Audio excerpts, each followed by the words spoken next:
নমস্কার বন্ধুরা, দীঘা জগন্নাথ মন্দির উপলক্ষে দীঘা ভ্রমণের এটি অন্তিম পর্ব। আশা করি আপনারা সকলেই ভালো আছেন। হ্যাঁ, আমি সবার আগে আপনাদের কাছে ক্ষমা চেয়ে নেব, কারণ এই অন্তিম পর্বটি আপনাদের সামনে আমি অনেক দেরিতে প্রকাশ করলাম। কিছু মনে করবেন না, পারলে ক্ষমা করে দেবেন। এই যে এটি হচ্ছে দীঘার যজ্ঞকুণ্ড। এখানেই 3 দিন ধরে যজ্ঞ করা হয়েছে, মহাযজ্ঞ। সেখানে উপস্থিত ছিলেন আমাদের মুখ্যমন্ত্রী এবং অন্যান্য গণ্যমান্য ব্যক্তিরা। আমি এখানে একটু যজ্ঞের টিপ নিয়ে নিয়েছিলাম। নিয়েই আমি বাইরে বেরোনোর সময় দেখি আমার পেছনে ওই যে মন্ত্রী চন্দ্রিমা ভট্টাচার্য বসে রয়েছেন। বেরিয়ে এই যে বাইরের দিকে এসেছি, দেখুন কি সুন্দর চারদিকটা আলোকসজ্জায় সজ্জিত। দেখে ভীষণ ভালো লাগছিল। চারদিকে কত মানুষজন, আর এই যে দেখুন বলরাম সুভদ্রা আর আমাদের জয় জগন্নাথ।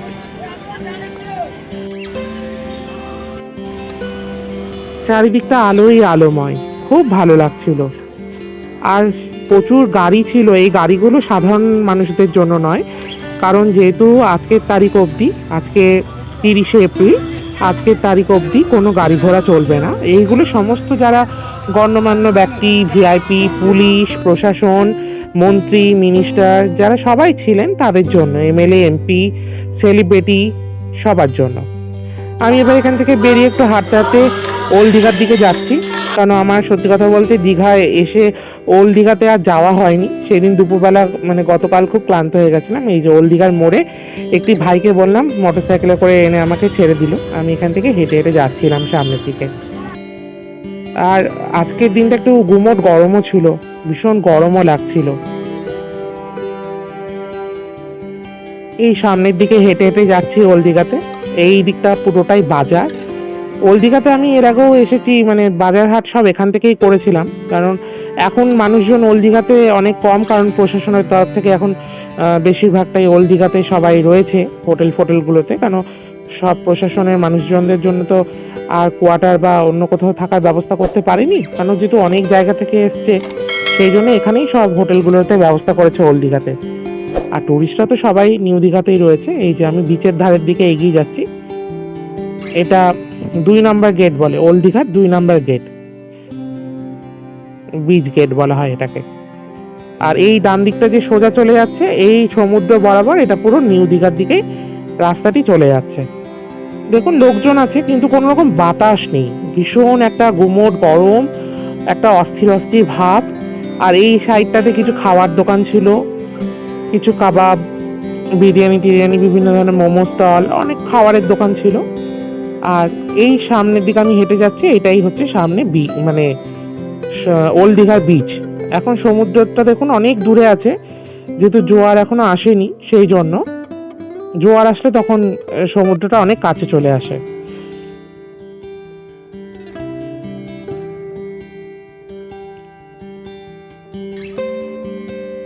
মানুষজন বসে রয়েছে, অনেকে পাড়ের দিকেও রয়েছে, কিন্তু গরম। এই দেখুন দেখুন এই ভদ্রমহিলা এই জিনিসগুলো বিক্রি করছিল, সাজাগোজার জিনিস।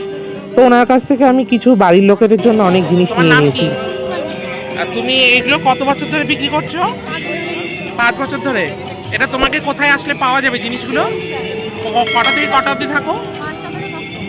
বিকাল 5টা থেকে রাত্রি 10টা অবধি থাকো না? প্রত্যেকদিন বসো? প্রত্যেকদিন আসো। আর তোমার ফোন নাম্বার কিছু আছে? এখানে এসে যদি এইগুলো কেউ নিতে চাই, তোমাকে কি কি নাম্বারটা বলো? আচ্ছা আরেকবার বলো। বাহ। তারপর খিদেও পেয়েছিল, এখানে দেখলাম বেশ বারবিকিউ করা হচ্ছিল চিকেনগুলো, তাই এই দোকানটাতে চলে আসলাম। দেখুন চিকেনগুলোকে কি সুন্দর বারবিকিউ করা হচ্ছে।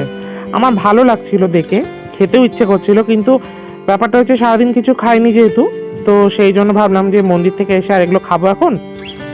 তারপরে এত হেভি খেয়ে নিলে রাতে কিছু খেতে পারবো না, সেটাও ভাবছিলাম।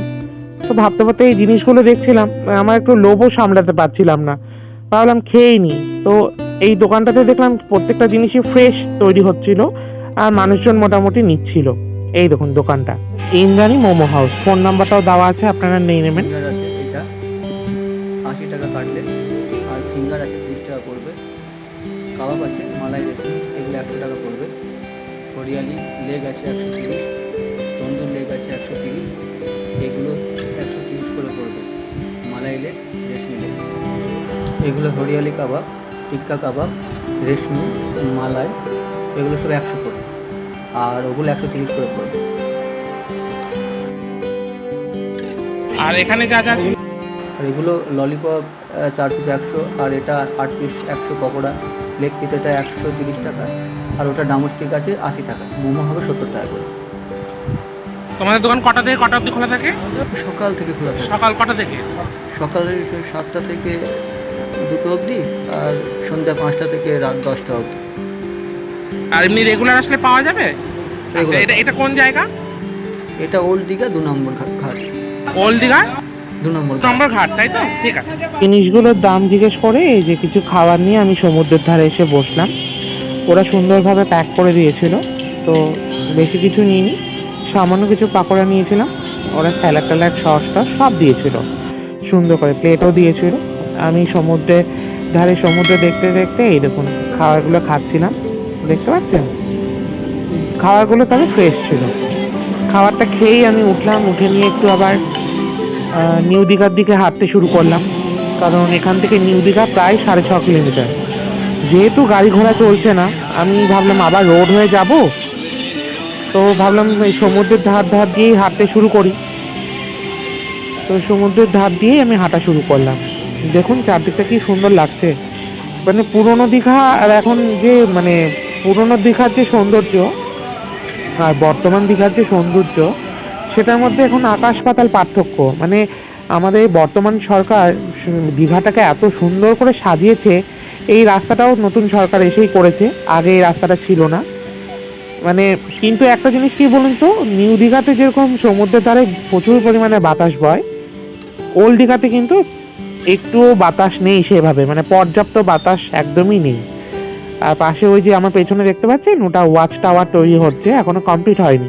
ওটা হয়ে গেলে মানুষজন ওপরে উঠেও সমুদ্র অনেক দূর পর্যন্ত দেখতে পাবে। তারপর যারা সেফ গার্ডের যারা রয়েছে তারাও ওখানে পাহারা দেবে।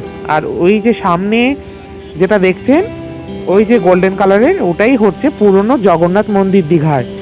ওটাই জগন্নাথ মন্দির, মানে টালিগঞ্জের এক ভদ্রলোক তিনি প্রতিষ্ঠা করে গেছিলেন, কলকাতা টালিগঞ্জের এই জগন্নাথ মন্দিরটিকে। আর এই জগন্নাথ মন্দিরে তবে থেকেই পূজিত হয়। তো যে নতুন জগন্নাথ মন্দির হয়েছে, সেই জগন্নাথ মন্দির কিন্তু এই জগন্নাথ মন্দিরের মানে যে পুরোহিত তিনি পূজা অর্চা সব করবেন ওনারই আন্ডারে, কিন্তু ওটা স্কনকে দেওয়া হয়েছে, মানে দায়িত্বটা স্কন দেখবে, এই মন্দিরটাও দেখবে ওই মন্দিরটাও দেখবে। এবং এই সামনের ঘাটটা যেটা করা হয়েছে এটাকে বলা হচ্ছে জগন্নাথ ঘাট। মানে এই ঘাটেই যা পুজোর জল টল যা সামগ্রী বিসর্জন করা হবে বা নেওয়া হবে সব এখান থেকেই নেওয়া হবে। দেখুন সমুদ্রটাকে কি সুন্দর নীল রং, মানে লাইট দিচ্ছে যেহেতু কি সুন্দর দেখাচ্ছে, ভীষণ ভালো লাগছিল। আমি এখানে অনেকক্ষণ দাঁড়িয়েছিলাম, বেশ ভালো লাগছিল আমার। তারপরে আবার হাঁটা শুরু করলাম নিউ দীঘার দিকে। এই দেখুন শালবন ডান দিকে, প্রচুর মানুষজন এই রাস্তাটা ব্যবহার করছে ওল্ড দীঘা নিউ দীঘা যাতায়াতের জন্য, পর্যটকরা। আমার সমুদ্রটা দেখতে ভীষণ ভালো লাগছিল, মানে নীল জলরাশি মনে হচ্ছে। আর ডান দিকটা দেখুন পুরোটাই শালবন। এখান দিয়ে টুকটাক গাড়ি ঘোড়া যাচ্ছিল, এবার যারা যাচ্ছিল প্রত্যেক বেশিরভাগই সব প্রয়োজনীয় জিনিসপত্র নাহলে প্রশাসনের লোকজন তারাই যাতায়াত করছিল বা লোকাল। আমার আর সাহস হচ্ছিল না কারো কাছে লিফট চাওয়ার, কারণ আমি এমনি তো মোটা মানুষ, এবার কেউ লিফট দেবে না, হয়তো বলবো সেখানে মুখ নষ্ট। আর আমি প্রচণ্ড হাঁপিয়ে গেছি হাঁটতে হাঁটতে, দেখেছেন কীরকম ঘেমেও গেছি। না পারতে তখন এখানে একটু বাতাস বইছিল, আমি বসে পড়েছি। মানে আমার শরীর আর চলছে না, মনে হচ্ছে কতক্ষণ আমি পৌঁছবো, আর রাত্রিও তো হচ্ছে। মানে খুব কষ্ট করে আমি হেঁটেছি 6.5 কিলোমিটার ওল্ড দীঘা থেকে নিউ দীঘা। মানে আমি এতটাই ক্লান্ত হয়ে গেছিলাম, বাতাসটা বইছিল বলে ভালো লাগছিল।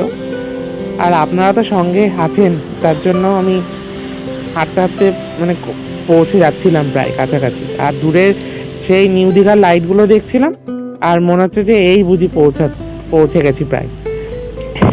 এই আশাতেই আমি এগিয়ে যাচ্ছি। আর শালবনগুলো দেখুন ঘুটঘুটে অন্ধকার, ভয় লাগছিল, কিন্তু যেহেতু মাঝে মাঝে লোকজন আসছিল বলে তাই ভালো লাগছিল। আকাশে একটু হালকা মেঘও ছিল। আর এই দিকটা না একটু মানে নিরিবিলি শান্ত, একটু গুমোট, মানে একা ভয় লাগছিল ঠিকই, কিন্তু জানি ঠাকুরের দর্শন করতে এসে কিছু হবে না বিপদ আপদ। আর সামনে এই যে ছেলে পেলে লোকজন কিছু আসছে, পর্যটকরা, এই করেই হাঁটতে হাঁটতে আমি নিউ দীঘার দিকে এগোচ্ছি। আমার বারবার শালবনটার দিকে চোখ যাচ্ছে, যে মনে হচ্ছে এই বুঝি কেউ সাদা শাড়ি পরে দাঁড়িয়ে আছে নাকি। এমনিতেই লাইট টাইট খুব সুন্দর করে করা হয়েছে, ভালো লাগছিল বেশ। রাস্তা শেষ হচ্ছে না, আমি হেঁটেই যাচ্ছি। ভীষণ ক্লান্তি লাগছিল, অস্থির। এমনি কিছু না, কিন্তু কি বলুন তো, মানে মোটা মানুষ তো, তার জন্য একটু ক্লান্তিটা বেশি হয়তো লাগছিল। কিন্তু প্রচুর মানুষজন হাঁটছিল, আমার তাদেরকে দেখে আরো উৎসাহিত নিজেকে মনে হচ্ছিল যে না, আমিও হাঁটি। ওরা যদি হাঁটতে পারে, আমি কেন হাঁটতে পারবো না? তাই আমিও হেঁটে হেঁটে এগোচ্ছিলাম। দেখুন, দর্শন করতে এসেছি, এই যে সমস্ত যে সবকিছু উপস্থাপনাটা আপনাদের সামনে যে তুলে ধরতে পারবো, এটাই তো সব থেকে বড় খুশির জিনিস। তখন কষ্টটা আর কিছু মনে হয় না। কিন্তু আপনারা কেউ কিন্তু আমার ভিডিওগুলোতে লাইক করছেন না, কমেন্ট করছেন না। প্লিজ আমার ভিডিওগুলো লাইক করুন, কমেন্টস করুন, শেয়ার করুন, সাবস্ক্রাইব করুন, বেশি বেশি করে শেয়ার করুন। বন্ধু বান্ধব, আত্মীয় স্বজন সবার মধ্যে শেয়ার করুন। আর প্লিজ আপনাদের যদি কোনো কিছু জানানোর থাকে, কোনো মন্তব্য বলার থাকে, আমাকে প্লিজ নিচে কমেন্ট বক্সে লিখুন।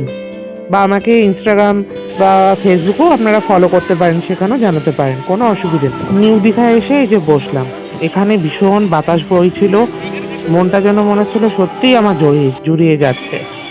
তারপরে এখানে জল বিক্রি করছিল, আমি একটু জল নিলাম, জল খেয়ে শরীরটা অনেকটা রিল্যাক্স হচ্ছিল। তারপরে আমি ওখান থেকে উঠে এই ছায়ামণি শিল্পালয় বলে একটি দোকান ছিল, সেই দোকানে আসলাম। কারণ আপনাদের বলেছিলাম, মনে আছে, সে আমার বান্ধবী একটি দোলনা কেনার জন্য বলেছিল তার ছেলে, তো সেটি কেনার জন্য এই দোকানে আমি আসলাম। এখানে দেখলাম এনারা প্রতিটা জিনিসই নিজেদের হাতে খুব সুন্দর করে তৈরি করেন এবং করে বিক্রি করেন। মানে ক্ষুদ্র শিল্প গ্রামে গ্রামে অনেক থাকে না, সেখান থেকে তারা কালেক্ট করে নিয়ে এসে নিজেদের দোকানে বিক্রি করেন। দেখুন দোলনাগুলো কি সুন্দর, কালারফুল পারচেস করা হয়েছে। এনাদের দোকানের কোয়ালিটি আর প্রোডাক্ট ভীষণ ভালো, নিজেরাই ওনারা তৈরি করেন। আর এই যে দোকানের উনি মালিক। আচ্ছা দাদা, আপনার দোকান কটা থেকে কটা অবধি খোলা থাকে? মানে সকাল 7টার সময় খুলে যান প্রায়। আচ্ছা, মোটামুটি সব ধরনের ব্যাগ, জুতো, এইসব জিনিস সব পাওয়া যায়, তাই তো? আচ্ছা, আর বেশিরভাগ জিনিস কি আপনারা নিজেরাই তৈরি করেন? আচ্ছা আচ্ছা, আপনাদের দোকানের নাম? আচ্ছা, একটু ফোন নাম্বারটা একটু বলে দিন। আচ্ছা, আপনার দোকানের লোকেশনটা কোন জায়গায় আসলে দোকানে আসতে পারবে? অমরাবতী পার্ক থেকে সোজা শিবজি দিকে এলে হোটেল বিজবির সামনে মার্কেটের মধ্যে। আচ্ছা, আপনার দোকানের নামটা একবার বলুন। ছায়ামণি শিল্পা। ঠিক আছে, আপনার নাম দাদা? মন্টু মাইতি। ঠিক আছে, এই যে আমরা এটা প্যাক করিয়ে নিয়েছি, এই মুহূর্তে এটা নিয়ে নেব, নিয়ে চলে যাব। সবাই ভালো থাকবেন বন্ধুরা, সুস্থ থাকবেন। আর আমার ব্লগগুলোকে বেশি বেশি করে দেখবেন, সাবস্ক্রাইব করবেন, শেয়ার করবেন, লাইক করবেন, আর অবশ্যই কমেন্টস করবেন। আজকের মতো তাহলে আসি, বাই বাই।